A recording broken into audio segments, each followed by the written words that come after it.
Hi everyone, it's Karen here with a brand new video tutorial as I created a few thank you cards using Distress Oxide Inks and stamps and dies from Concord and 9th for Scrapbook.com. Enjoy!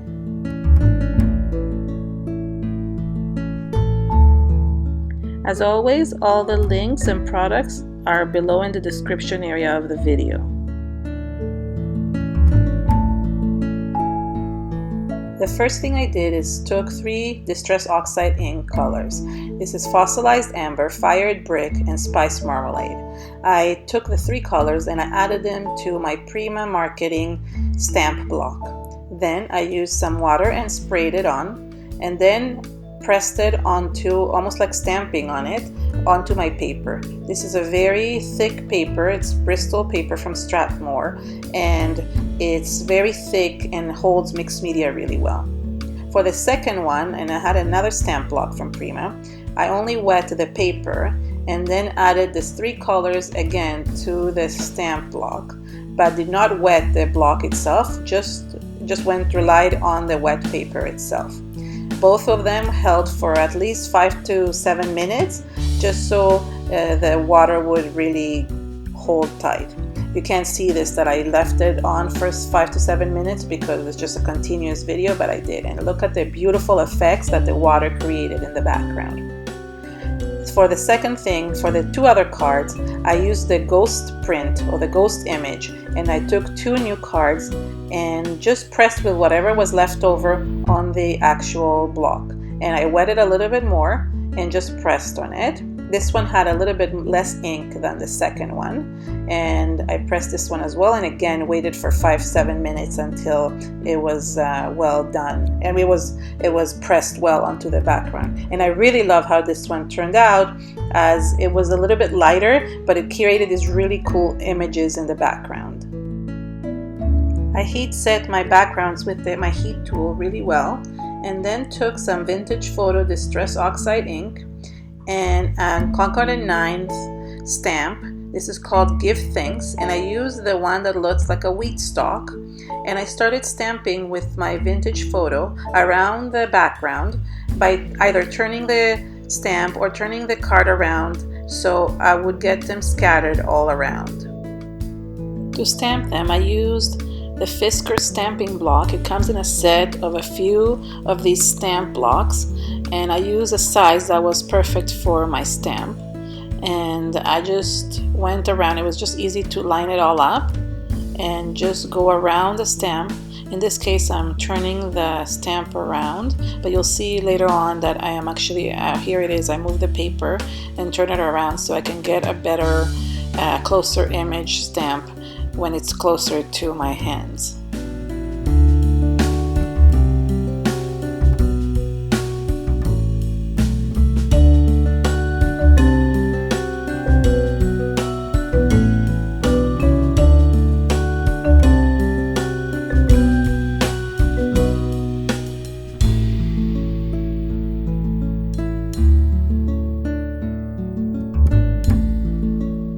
I continued until I made it all around the background, and then I did it for each one of the cards in different colors. I used the Spice Marmalade and the Fired Brick to do the other ones. For the last one, I kept it because I wanted to actually create it using a bunch of colors and scatter the colors around. So I started with the Fired Brick, and I started stamping it all around by moving my card the same way I had done before. And then I took the Spice Marmalade and added some of it as well. Then with the third color, the Vintage Photo one, I started adding the brown stalks around the card.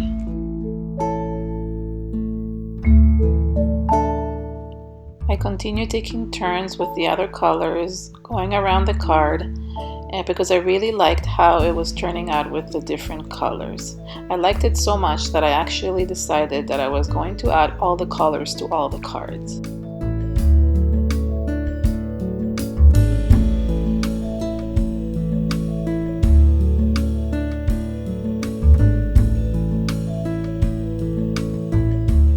As I was going with the last round of brown, I realized that it would look really good if I overlapped them.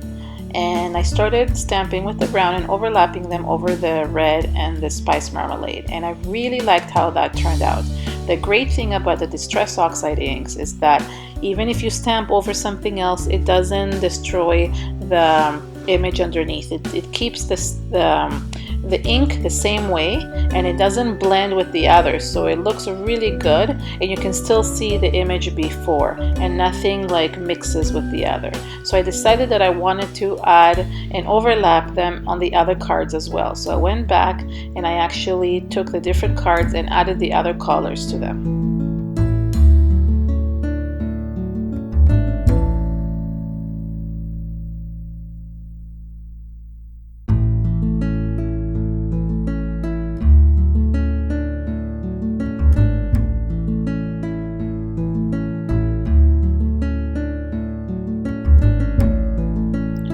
I really like how these backgrounds turned out, and the last thing I did is just heat set them so the ink doesn't run later on. To add a border to my backgrounds, I took the Vintage Photo Distress Oxide ink again and added it to my mat. This is a Ken Oliver mat, and it's a really good one because it cleans really easily after.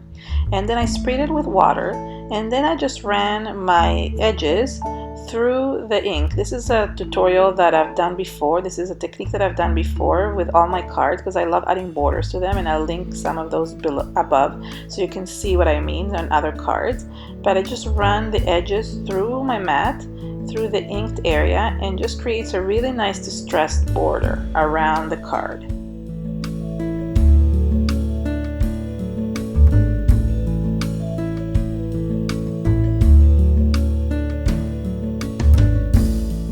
I took the matching Concord and 9th Give Things die cut, and I cut a bunch of the wheat stalks from the die cut metal, and I wanted to emboss them with gold ink. With gold embossing powder.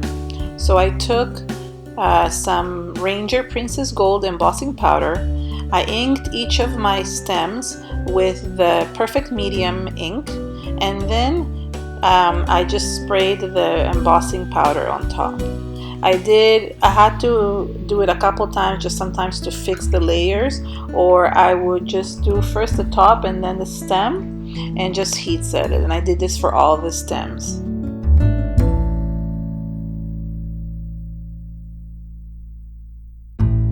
Once I had all my stems embossed, I took some burlap and frayed it and took a couple of strings out of the burlap and tied two stems together. I just created a regular knot and then trimmed the edges. I did this for all the stems. The idea was to just put these directly on my background, but my background ended up being so bright and so distracting to the eye that I thought I would dim it down by adding a little bit of vellum on top. So what I did is I took the stems and just basically measured where was I supposed to put the stems, and then I took the thanks stamp from the gift thanks from Concord and 9th and just kind of measured to see where it would go. And then I took the Vintage Photo Distress ink and actually took a new pad because I wanted this ink to be very fresh and wet because I wanted to emboss it with clear embossing powder. The nice thing about the Distress Oxide inks is that they have pigment ink in them. That means that they stay wet longer and you can use embossing powder on them. So you could choose a color that you're stamping with and then use some clear embossing powder, and it works perfectly and it actually makes it shiny and embossed. So here I am adding Ranger embossing powder. This is the super fine one, and I just took a little brush to remove the extra powder that I didn't need, and then I embossed it with my heat tool. I did this with all 4 of the vellums that went on my card. Now it was time to assemble my card, and because this is vellum, it's really hard to hide the glue on it. So what I did is I put some of glue with my glue pen on behind the title, and then I went around the edges. I knew that the edges were inked in the back of the card, so I figured if I put a little bit of glue on the edges and glue it all around, it would work really well. It did crinkle the vellum a little bit, but it kind of looked distressed, and I ended up putting some more ink on top, so it made it really distressed looking on the edges, which looked kind of as if the card was old, but it wasn't. I used a stamp block to kind of hold it down and give it pressure. Then I took 2 of the stamps that I had wrapped up with the burlap and just glued them to the vellum on the side of the word.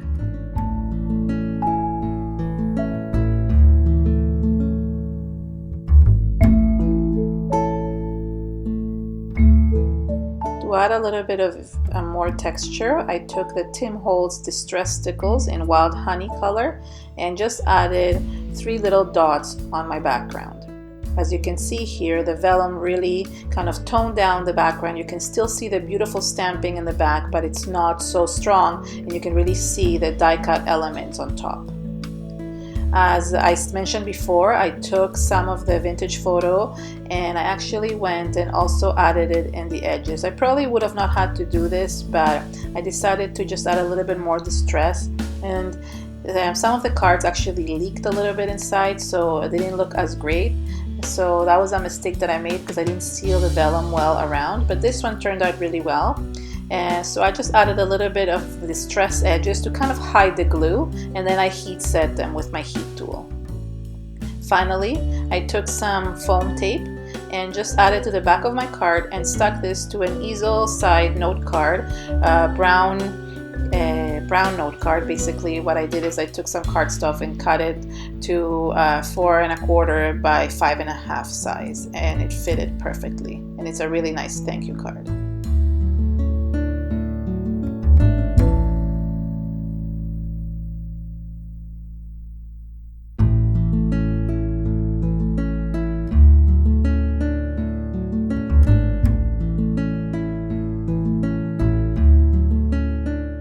Thank you so much for watching. For more inspiration, visit me on my website. Bye!